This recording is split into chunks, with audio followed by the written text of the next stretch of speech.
Mr. President, thank you. On February 22nd, 2022, you addressed your country in a nationwide address when the conflict in Ukraine started. And you said that you were acting because you had come to the conclusion that the United States, through NATO, might initiate a, quote, surprise attack on our country. And to American ears, that sounds paranoid. Tell us why you believe the United States might strike Russia out of the blue. How did you conclude that?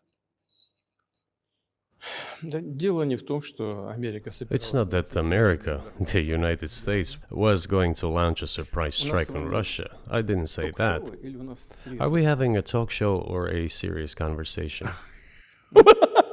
Here's the quote.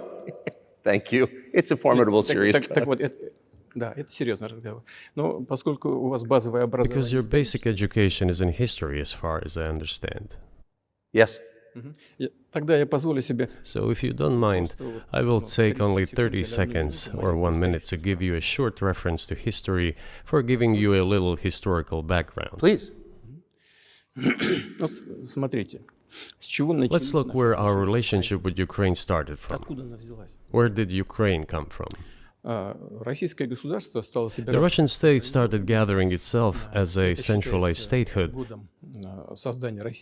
and it is considered to be the year of the establishment of the Russian state in 862, when the townspeople of Novgorod invited a Varangian prince, Rurik, from Scandinavia to reign. In 1862, Russia celebrated the 1000th anniversary of its statehood. And in Novgorod, there is a memorial dedicated to the 1000th anniversary of the country.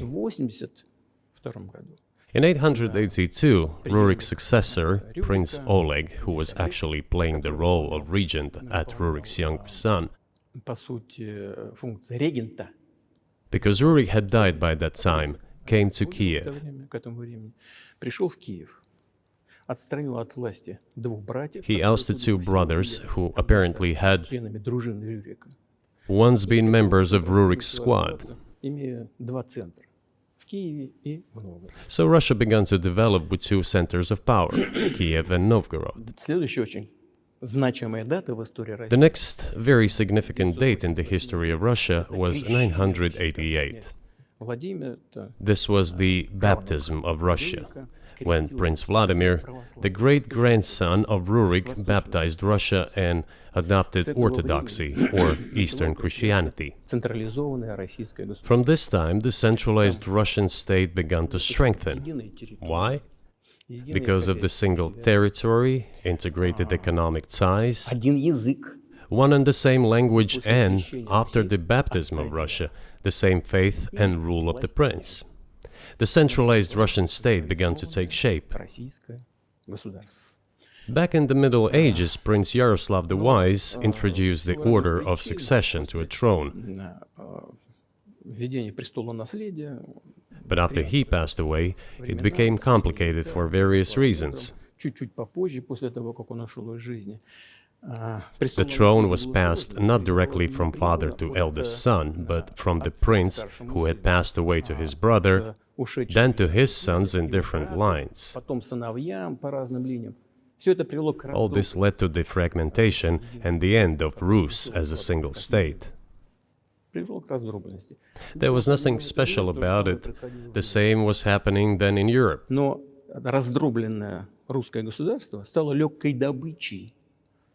But the fragmented Russian state became an easy prey to the empire created earlier by Genghis Khan. His successors, namely Batu Khan, came to Rus, plundered and ruined nearly all the cities.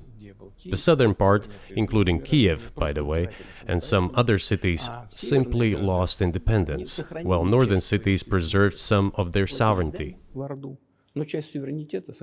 They had to pay tribute to the horde, but they managed to preserve some part of their sovereignty. And then a unified Russian state began to take shape with its center in Moscow. The southern part of Russian lands, including Kiev,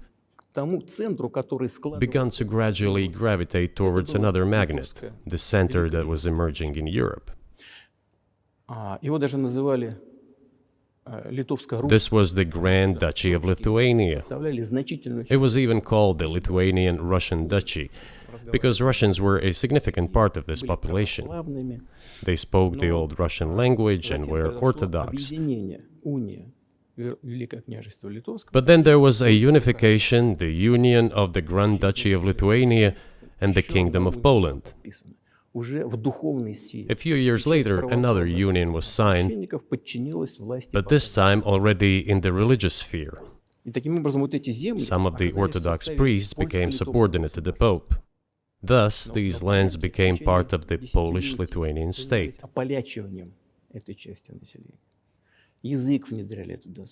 During decades, the Poles were engaged in Polonization of this part of the population. They introduced their language there, tried to entrench the idea that this population was not exactly Russians, that because they lived on the fringe, they were Ukrainians. Originally, the word Ukrainian meant that the person was living on the outskirts of the state, along the fringes, or was engaged in a border patrol service. It didn't mean any particular ethnic group.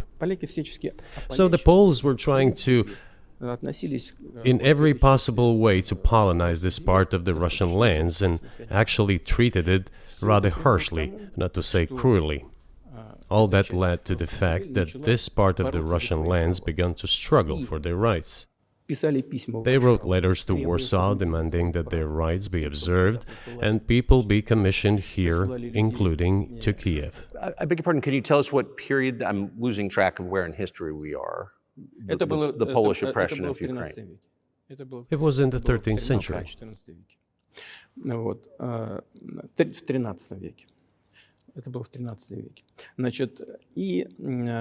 Now I will tell you what happened later